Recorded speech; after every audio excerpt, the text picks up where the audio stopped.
Not all the holy mountains in the history of the world are naturally formed by the shifting of tectonic plates or the sudden catastrophic opening of the fountains of the great deep. The Tower of Babel was one such artificial mountain. Babel was humanity's attempt to force its way back into the divine council. At Babel, mankind tried to storm the castle of God. So for generations, well-meaning Bible teachers have presented the story of Babel as an object lesson on the dangers of pride. Those foolish people were so arrogant to think that they could build a tower high enough to reach heaven. I mean, with all due respect to those teachers, that's an insult to the intelligence of our ancestors if you think about it. And it's a disservice to people in church who want to know why Yahweh was so offended by this project. Really? God's that insecure? I mean, come on, if big egos were enough to bring God to earth, he'd never leave. Babel was not a matter of God taking down some people who'd gotten too big for their britches. The clue to the sin of Babel is in the name. Remember, the Hebrew prophets love to play with language. We often find words in the Bible that sound like the original, but make a statement. For example, Beelzebub, Lord of the Flies, instead of Beelzebul, or Baal the Prince. Or Ishbosheth, man of a shameful thing, instead of Ishbal, man of Baal. Likewise, the original Akkadian words Bab Ilu, which means gate of God or gate of the gods, is replaced in the Bible with Babel, which is based on the Hebrew word meaning confusion. Now there's a bit of misinformation that must be corrected about the Tower of Babel. Babel was not in Babylon. I mean, it's an easy mistake to make. The names sound alike, and Babylon is easily the most famous city in the ancient world. It's also got a bad reputation, especially to Jews and Christians. Babylon, under the megalomaniacal king Nebuchadnezzar, sacked the temple in Jerusalem and carried off the hardware for temple service. It makes sense to assume that a building project so offensive that God personally intervened must have been built at Babylon. But there's a problem with linking Babylon to the Tower of Babel. Babylon didn't exist when the tower was built. It didn't even become a city until about 1,000 years after the tower incident. And even then, it was an unimportant village for about another 500 years. Traditions and sources outside the Bible identify the builder of the tower as the shadowy figure named Nimrod. Our best guess is that he lived somewhere between 3500 and 3100 BC, a period of history called the Uruk expansion.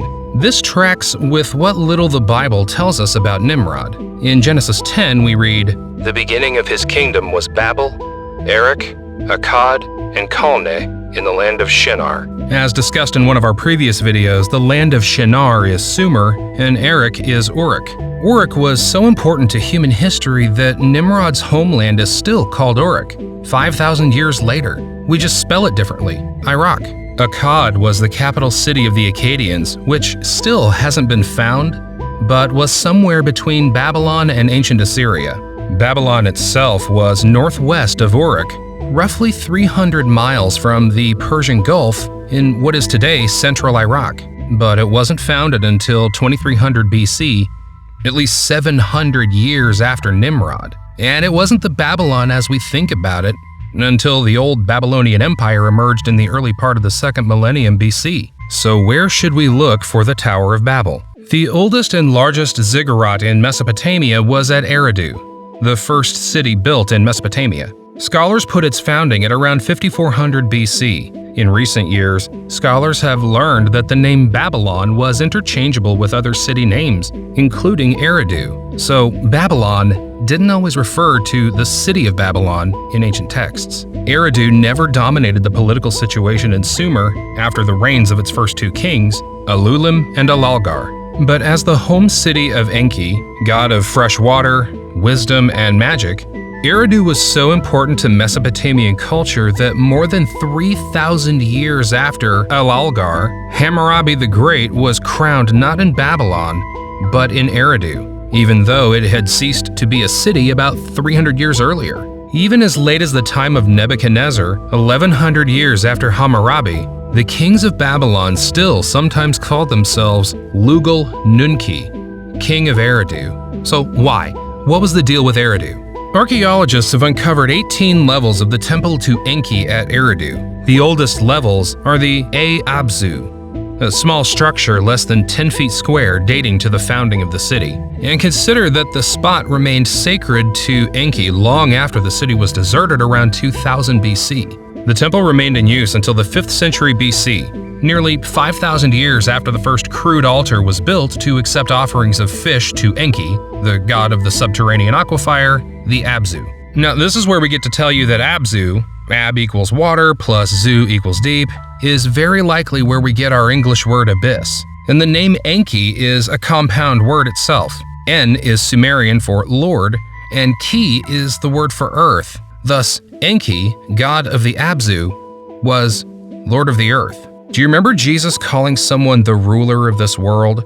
Or Paul referring to the god of this world? Who exactly were they talking about? Satan, of course. Now here's another piece to our puzzle. Nimrod was the second generation after the flood. His father was Cush, son of Ham, son of Noah. In Sumerian history, the second king of Uruk after the flood was named Enmerkar, son of Meshki-Ang-Gashur.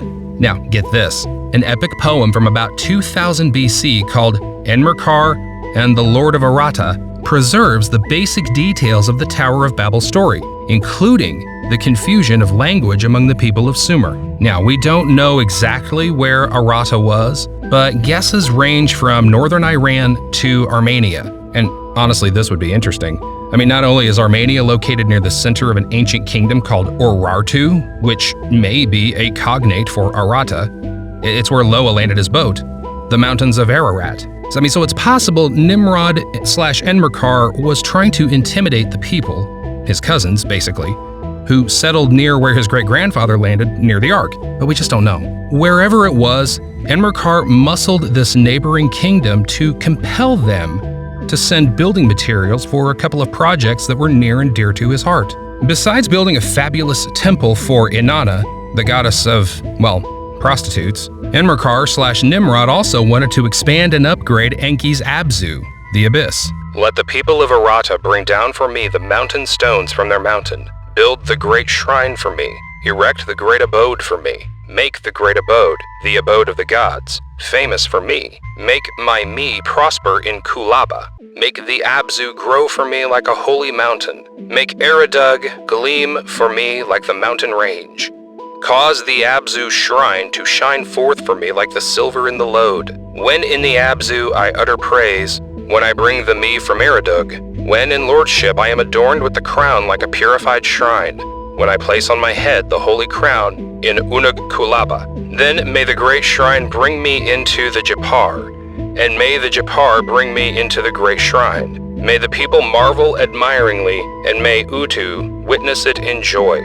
So that's the issue Yahweh had with it right there. This tower project wasn't about hubris or pride, it was to build the abode of the gods right on top of the Abzu. Could Nimrod have succeeded? Ask yourself, why did Yahweh find it necessary to personally put a stop to it? A lot of magnificent pagan temples were built in the ancient world, many of them copying the pyramid-like shape of the ziggurats from Mesopotamia to Mesoamerica. So why did God stop this one? We can only speculate, of course, but God had to have a good reason or we wouldn't have a record of it in the Bible. Calling Babel a sin of pride is easy, but it drains the story of its spiritual and supernatural context. As far as we're concerned, the evidence is compelling. It's time to correct the history that we've been taught since Sunday school. Babel was not at Babylon, it was at Eridu. The tower was the temple of the god Enki, Lord of the earth, the god of the abyss. Its purpose was to create an artificial mount of assembly, the abode of the gods, to which humans had access. And that was something Yahweh could not allow. Ancient tablet describes Mesopotamian structure built by multitudes. An ancient tablet believed to depict the biblical Tower of Babel has been deciphered 100 years after its discovery, and it may represent the first ever image of the real tower when it stood during biblical times. The amazing tale of the tablet is told in a series produced by the Smithsonian. For scholars, the tablet offers proof that the Tower of Babel wasn't just a work of fiction. The series argues it was an actual building from antiquity. The 6th century BCE tablet, found a century ago, but as part of a private collection, was never studied or exhibited until now, and depicts a Babylonian tower known as a ziggurat. After deciphering the tablet, Dr. Andrew George, an expert on ancient Babylon, became convinced that it shows the true source of the famed biblical story. In the first installment of the series, Dr. George, an expert in Babylonian studies at the University of London, examines the tablet showing an image of the ziggurat, a massive stepped structure, as well as a figure holding a staff. The professor translates the inscription, which identifies the structure as the Tower of Temple of Babylon. The inscription confirms the building was a Mesopotamian-style tower and illustrates the 7 tiers of the ancient megastructure. Significantly, it also identifies the man behind it, depicted next to the tower, Mesopotamia's most famous ruler, King Nebuchadnezzar II. Dr. George's translation of the tablet reveals a detailed account of the tower's construction by the Babylonian king. In Dr. George's words, "It reads, from the upper sea, which is the Mediterranean, to the lower sea, which is the Persian Gulf, the far-flung lands, and the teeming people of the habitations, I mobilized in order to construct this building." This inscription was one of the keys to identifying the ziggurat described in the tablet as the biblical tower. Dr. George believes that its builders, hailing from all over the region, could represent the biblical multitudes of the languages which led to the tower's destruction. The myth about the multitude of tongues comes from the context described in the stele, about the multitude of peoples enlisted in the construction of the tower. There were many languages spoken on the construction site. From that, it may be that the Bible got the idea of the confusion of tongues. Genesis 11:7 says, "Come, let us go down, and therefore confound their language, that they may not understand one another's speech." As an Assyriologist, I don't deal in the Bible, and I am not a religious person. But in this case, I can say there is an actual building which does seem to be the inspiration for the biblical narrative, Dr. George acknowledged to Breaking Israel News. More and more archaeologists are finding proof that biblical stories relate to historical events. Dr. George sees no contradiction between science and the Bible. The professor described how this schism between science and religion is gradually being reconciled in his field. After Darwin cast a doubt on the story of a 6-day creation, people began to ask what else in the Bible might not be true. In the 19th century, there was a discovery that the Assyrian kings described in the Bible were real and corroborated by archaeological evidence, making us ask now, how much more in the Bible is true? Archaeologists generally agree that the site of the tower is in the ancient city of Babylonia, an area known today as Al-Khazar, approximately 80 miles south of Baghdad. The original city, believed to have been built in 2300 BCE, was sacked in 1595 BCE by the Hittites. In 1612 BCE, Nebuchadnezzar II rebuilt the city, turning it into his capital, and there he constructed a large ziggurat around the original ancient tower. Nebuchadnezzar's ziggurat, referred to by archaeologists as the Intimananki, is believed to have been almost 300 feet tall, with a square base measuring 300 feet on each side. It encased the earlier structure, made of sun-baked bricks, inside of a 49-foot thick wall of oven-baked brick.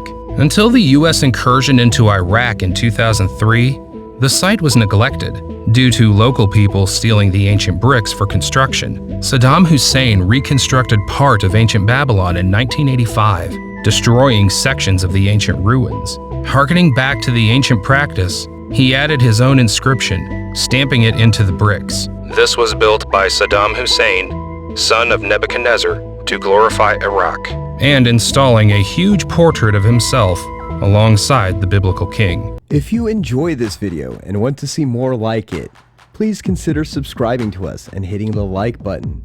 Feel free to write a comment below and suggest which theory you want to see next. If you'd like to further support this channel, please consider joining. Our membership link will be found in the description box below. We appreciate your support, and as always, thanks for watching.